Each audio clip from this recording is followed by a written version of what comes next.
한 달 벌어서 한 달 겨우 월세를 내며 살아가는 40대 K 임차인이자 이제 가장입니다. 제 입장에서 당연히 부동산에 관심이 있겠죠. 의식 주니까 우리에게 중요한 의식 주기 때문에 그때 말씀드린 을은 말고기, 닭슴살, 앞다리살, 우둔살 뭐 요정도 먹으면 식은 이걸로 되고, 의는 유니클로, 그 다음에 데카트론 이 정도, 알트라 뭐 요 정도로 해결이 되는데, 이제 주가 항상 K 항상 이제 주가 문제겠죠. 인간이 살아가기 위해서 의가, 식과 주가 중요하다고 하는데, 우리나라는 전쟁이 끝난 지 얼마 되지 않아서 오랜 기간 동안 의가 식에 오랜 기간 목숨을 걸어왔고, 그 다음에 이제 우리에게 중요하게 남은 것은 주가 되겠다. 그리고 저 또한 한국을 살아가는 사람 입장에서 가장 큰 문제가 되겠죠. 자, 이제 2026년도 국민참여정부인가요? 이 정부가 이제 바뀌고 나서 연일 화제가 되는 주제가 이거죠. 그래서 부동산 부자의 이제 혜택을 중지하겠다고 했어요.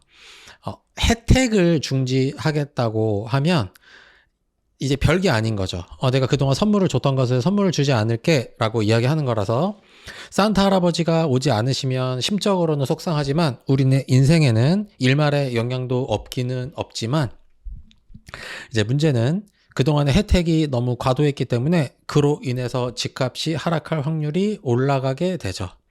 집값이 하락하게 되면, 집값이 떨어지게 되면 집을 살려고 고민하고 있었던 사람도 그럼 나 집 안 살고 그냥 전세를 계속 살거나 월세를 계속 살래, 또는 집값이 떨어질 거니까 지금 고점일 때 팔고 전세나 월세로 갈래, 이렇게 하는 수요가 늘어나겠죠. 그렇다면 전월세가 활성화가 되게 될 것입니다. 그러면 전월세가 활성화가 되고 과열이 되게 되면 전세와 월세가 상승하게 되겠죠. 그렇다면 가난한 저 같은 임차인들은 그러면 너무 월세가 오르고 전세 보증금이 오르게 되면 얼마나 속상하겠어요. 그래서 집값이 떨어지면 저 같은 임차인들은 멸망하게 되는 것이고, 집주인들은 너무 행복한 것이죠. 그 이야기는, 임차인들이 멸망한다는 얘기는 대다수의 일반 국민들은 고통받는다는 이야기가 되는 것이죠. 그래서 집값이 떨어지면 K조선에서는 집값이 떨어지면 집주인들은 너무 좋죠. 월세를 받던 거를, 월세를 100만 원 받던 걸 110만 원 받을 수 있으니까 집주인들은 좋고, 전세도 보증금을 1억 받던 걸 1억 1000만 원 받을 수 있으니까 얼마나 좋아요. 그래서 집주인들은 집값이 떨어지면 좋고, 대다수의 가난한 임차인들은 불행해진다. 그러니까 집값은 떨어지면 안 된다는 것이죠. 이런 사유가 있고, 먼저 1번이 이렇게 되겠고, 자, 2번은 반대 상황에, 집값이 오르게 돼요. 집값이 오르게 되면 전세나 월세를 살던 사람들, 또는 전월세를 살지 않고 주거를 하거나 또는 길바닥에서 살던 사람들이 집값이 오르게 되면 집을 사야 되겠구나 라고 생각을 하면서 전세와 월세를 떠나게 되겠죠. 그러면 수요가 줄어들게 되니까 전월세 가격은 떨어지게 됩니다. 그러면 가난한 임차인들은 얼마나 행복해요. 그리고 집자인들은 너무 속상하게 되겠죠. 나는 월세를 원래 지금까지 100만 원을 받았는데 전월세를 살려는 사람들이 다 떠나서 집을 사게 되면 전월세 가격이 떨어지게 되고, 그럼 90만 원밖에 못 받고, 내가 보증금을 1억을 가지고 있었던 받았던 집주인들도 그러면 1억에 살 사람이 없어. 다들 집 사러 다 떠났으니까. 그러면 보증금을 낮춰줘야 되니까 집주인들도 울상이 되게 되겠죠.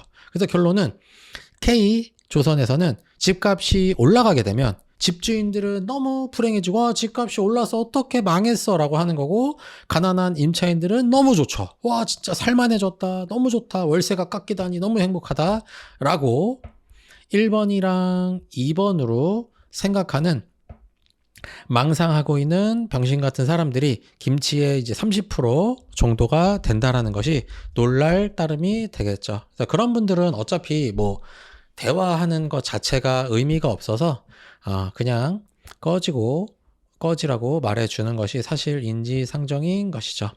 자, 현재 국민참여정부 이재명 정부의 부동산 정책 26년 2월 말 기준으로 뭐 나온 게 없죠. 뭐 한 게 없죠. 뭐 대단하게 뭐 하겠다. 뭐 SNS는 열심히 하시는데 뭐 한 게 없죠. 뭐 기억나는 게 하나도 없으니까요. 뭐 그닥 뭐 한 게 없다. 라고 할 수가 있겠습니다. 이런 예들은 갖다 버리고, 그렇다면 이재명 정부에서는 부동산 가격을 내리려고 하냐? 아니, 뭐 아무것도 한 게 없다니까요. 현재 아무것도 하지 않고 앞으로 하겠다라고 이야기만 한 상태이죠. 자, 의식주 중에서 김치의 주 부동산은 완전히 스캠 그 자체입니다. 집값은 하향 안정화 되면 안 되고 그냥 갖다 쳐 박아야 하는 것이죠. 자, 얼마나 쳐 박으면 그러면 정상이라고 이야기할 수 있느냐? 지금이 비정상이면 언제까지 쳐 박으면 이게 좀 정상적이다. 우리나라 출산율도 회복되고 집값 때문에 청년들이 고민하지 않는 사회가 될 것이냐라고 생각을 해보게 된다면 그러면 얼마나 떨어져야 되냐? 정당하다라고 인류 보편적인 가치의 사유를 하고 있는 나머지 70%의 사람들이 이 정도면 정당하네 라고 느껴질 때까지 쳐 박아야 되는 거죠. 이런 30%의 사람들은 뭐 어차피 뭐 대화가 안 되니까 걔네들은 뭐 됐고 정당해질 때까지 돼야 되는 것이죠. 자, 어느 정도가 정당하냐도 우리가 이렇게 정확하게 뭐 20%면 오케이, 25%는 너무 심하게 떨어진 거 이렇게 나눌 수는 없지만 우리 인류 보편적인 가치로 봤을 때 정당한 것은 우리가 논리적 사유로 우리가 확인을 해 볼 수가 있겠습니다. 자, 우리 구독자분들에게 제가 퀴즈를 한번 내볼게요. 자, 다음 중 세금을 더 많이 내야 되는 소득이 있을지를 한번 생각해 보죠. 자, 어떤 사람이 10억을 벌었어요. 10억을 벌었다. 다 해볼 때, 자, 주식으로 벌었나, 근로소득으로 벌었나, 부동산으로 벌었나, 가상자산으로 벌었나, 비트코인으로 벌었나. 자, 어떤 사람이 10억을 벌었습니다. 그렇다면 현재 21세기 자본주의 사회에서는 수입이 있으면 세금이 있어야 하는 것이 인지상정이죠. 무정부주의자라면 이런 것도 거부하겠지만 그거는 그런 사람들은 이제 한국에 살지 않죠. 다 떠났으니까 걔네들은 갖다 버리고 정상적인 21세기 자본주의 사회에 살고 있는 사람이라면 10억을 벌었을 때 더 많은 세금을 내야 하는 사람들은 이 중에 무엇일까를 상상해 보면, 자, 1번, 2번, 3번, 4번, 5번. 자, 생각해 보세요. 어떤 거 맞춰 보실까요? 네.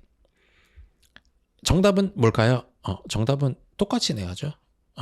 돈을 벌은 것만큼 내야지. 뭔 많이 내고 뭘 적게 냅니까? 그냥 번만큼 내면 되는 것이 정답이고, 그 중에 나눌 필요가 있을 때 조금 조정을 하면 되는 것이고, 사실 그게 정답이 없는 거죠. 다 똑같이 내야 되는 것이 기본이고, 그 중에 조금 더 내야 되고 조금 덜 내야 되는 차이가 약간 있다면 각 사유마다 다르겠지만, 일단 이런 것들은 뭐 국가에서 보호를 안 해주고 있죠. 날라가도 정부에서 신경을 안 쓰니까 그러면 당연히 세금을 좀 낮춰줘야 되는 것이고, 노동의 가치가 중요하다고 생각하시나요? 저는 그렇게 생각하는데 이제 대부분의 김치들은 그렇게 생각하지 않죠. 근로소득을 하대하는 경향이 있으니까 그럼 얘는 세금을 좀 더 많이 내게 하는 것도 괜찮을 것 같고, 주식과 부동산 뭐 이 정도가 적정한 세금을 내게 하면 될 것 같고, 뭐 이 정도로 우리가 사유를 다양하게 해볼 수가 있겠죠. 기본적으로는 동일해야 되지만 그 안에서 조금의 편차는 있을 수 있다라는 것이 정상적인 인류 보편적인 가치로 보았을 때 사유할 수 있는 부분입니다. 자, 그럼에도 불구하고 실천 K헬존에서는 부동산 소득의 세금이 근로소득 세금의 절반 이하입니다. 내가 똑같이 10억을 벌었을 때, 근로소득으로 10억을 벌었을 때와 부동산으로 10억을 벌었을 때 헬조선에서는 근로소득인 사람에게는 더 많은 세금을 걷고 부동산으로 걷었던 사람에게는 더 적은 세금을 걸어요. 왜 그럴까요? 의식주기 때문에. 주는 뭐 돈 벌려고 한 것도 아니고 그냥 뭐 살다 보니까 벌어진 건데 뭐 그 사람한테 걷냐? 이딴 개소리를 짓거리면서 지난 전시 이후로 약 50년 이상 70년 동안에 부동산에 대한 세금은 깎고 또 깎아서 똑같이 10억을 벌었더라도 근로소득보다 부동산 세금이 더 적게 낸다. 이게 문제인 거죠. 이게 문제인 거라고요. 여기에 그 근본 문제가 있다라고 할 수가 있겠죠. 그러면 어떻게 해야 되느냐? 부동산에 관련된 재산세라고 하든 보유세라고 부르든 뭐라고 부르든 부동산세라고 부르든 뭐가 됐든지 자산에 대한 세금을 졸라 올려야죠. 어디까지? 근로소득이랑 일단 동일할 때까지는 올려야 되는 거죠. 또는 아니 뭐 세금을 그렇게 벌어서 다 여기다 내나요? 그러면 벌어서 여기다 내는 생각이 있다면 그러면 근로소득세를 졸라 낮춰야죠. 언제까지? 자산에 대한 세금이랑 똑같을 때까지 낮추든가 얘를 올리든가 해서 기본적으로 똑같이 만들어야 그게 정당한 거죠. 이렇게 생각하는 것이 정상인이라고 할 수가 있는 것이겠죠. 그래서 이렇게 정당하게 조정할 필요가 있다. 세금을 낮추지, 세금을 조정하면 뭐 표 떨어진다 일단 개소리 하는 사람들이 있다면 그럼 세금을 놔두고 혜택을 빼야 되는 거죠. 우리나라 재산세, 보유세, 부동산세, 그 다음 상속세까지 이런 것들을 포함해서 이런 자산에 대한 세금이 얘랑 동일할 때까지는 맞춰줘야 한다. 또는 세금을 건드리기 싫다면 얘네들에 대해서 혜택을 주면 안 되겠죠. 뭔 개 같은 공제들이 많죠. 근로소득세는 그런 것도 없으면서 이런 것들을 정당하게 조정을 해야 되겠고, 근로소득세의 이제 핵심은 이제 종합소득세이기도 하지만 기본적으로 우리가 4대 보험을 냈잖아요. 근데 거기에 이제 약간 논외기긴 하지만 자영업자는 고용보험의 보호를 받지 않는데 보험료를 내고 있습니다. 그냥 국가에서 그냥 강제로 뺏어가는 거죠. 이런 문제들부터 해결을 하든가 아무튼 이거랑 맞춰야 되겠다라고 할 수가 있겠죠. 그래서 여기에 좀 혜택 좀 빼라 좀 이라고 먼저 이야기할 수가 있겠고, 또는 이렇게 평가할 수도 있고, 또는 전세가 없어져야죠. 이 개 같은 제도, 저도 전세 사기를 당해본 경험자로서 말도 안 되죠. 그래서 집값이 폭등할 것이라는 기대가 없어지면 그냥 전세가 그냥 없어지는 것이죠. 그러면 비김치들, 비헬조선의 사람들은 그래서 전세를 하지 않는 거죠. 왜냐? 집값이 오를 수도 있고 떨어질 수도 있지만 폭등하진 않는다라고 생각하는 정상사이기 때문인 것이죠. 그래서 전세가 없어질 정도로 집값이 폭락해야, 지금 너무 높으니까 폭락해야 그것이 정상사회가 된다라고 할 수가 있겠지요. 자, 그리하여 이런 부동산 세상에서 오늘도 가난한 월세살이를 하고 있는 40대 가장은 하루하루 힘겹게 살아가서 이제 월말이 되면 또 월세를 내야 될 날이 다가오고 있네요. 그래서 우리 구독자분들은 거의 다 월세를 안 사시는 것 같아요. 다 집이 있거나 전세를 사시는 경우들이 많아서 그렇게 여유롭게 사시면 되겠고, 저는 오늘 하루도 열심히 살아가야 되겠다라는 생각을 가지고 있습니다.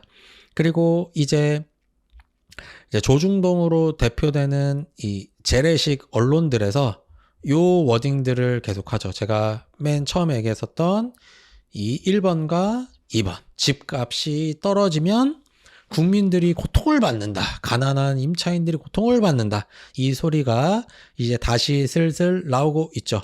지금 현재 정부에서 어떤 제대로 된 부동산 정책을 하질 않았는데, 아무것도 뭐 한 게 없는데 벌써 집값이 떨어질 거를 걱정해서 가난한 임차인들을 보호하기 위해서 집값이 폭등해야 된다라고 개소리를 하고 있는 오늘날, 어차피 뭐 이재명 지지층들은 코스피 5천 되면은 돈 뿌린다고 그게 되냐? 뭐 이렇게 이야기를 하고 있고, 코스피 5천이 되면 뒤질 때까지 찍어주고, 코스피 5천이면은 뭐 20년은 뭐냐, 200년 집권해야 되는 거 아니냐?